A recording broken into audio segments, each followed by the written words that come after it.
I am outside the International Manga Museum where there's a cosplay event going on, and I'm going to be talking about Pokemon. And before anybody says, well, Pokemon's not a manga, there was Pokemon books in that museum, so I'm counting it as manga. Well, more specifically, Pokemon that come from old Japanese myths, like Ninetales. Ninetales is a kitsune. Now a kitsune is an old legendary shape-shifting fox that had the power to possess people, usually women, so an exorcist had to be performed. Also, the older it got, it turned white around 100 I think, and it got more and more tails. Now I stopped watching Pokemon after the first generation, so I could be getting this one wrong, but Mawile?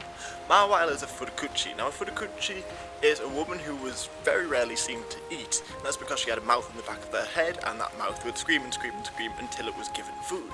And then you've got Drowsy. Drowsy is a Baku. Now a Baku had like the nose of an elephant, the paws of a tiger, the eyes of a rhino, and what that would do is eat nightmares essentially, so people can sleep calmly once again. Then you've got Dunsparce. Dunsparce is a Chuchunoko. That was just a legendary snake that could go up into a ball by swallowing its own tail. And then you've got Lombre. Lombre is a Kappa. Now a Kappa's been accused of everything from raping women to drowning babies. But its Achilles heel was its politeness. If you were to bow to a Kappa, it would bow back. This would knock the water from the lily pad off onto the floor, and for some reason that would make them immobile. And if you were to fill that lily pad back up with water, they would then become your servant or slave. Then you've got Sneasel. Now Sneasel is a Kamatachi, I'm saying that right. Now they would ride on the wind and cut people with their sharp claws. Meowth. Meowth is a Bakaniko, and a Bakaniko is a talking cat that can sometimes shapeshift and sometimes attack people. And then Blaziken. Blaziken is a Basset. Now this was essentially a fire chicken, but its flames were cold. So you might have heard of some of them, but now I'm going to run down some mythological figures who I think Pokemon should have included. For instance, Nureona, that was a snake with a woman's head. Then you've got Enenra, that was a smoke monster. Then you've got Chuchinobaki, that was a fire lantern that came back to life. Then you've got Gashadokuru, that's essentially just a giant skeleton. Then you've got Nurikabi, that was a three-eyed dog that used to get people lost. Then you've got Waniguchi, that was a crocodile with the head of a shrine bell. You've got Anikiri, that was like a shrimp-like monster that used to fly through the sky and cut nets.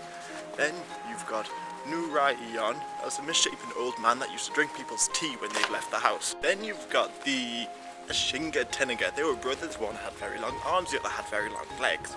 My personal favourite, Shirimi. Now Shirimi was a man who just had an eye where his anus should be.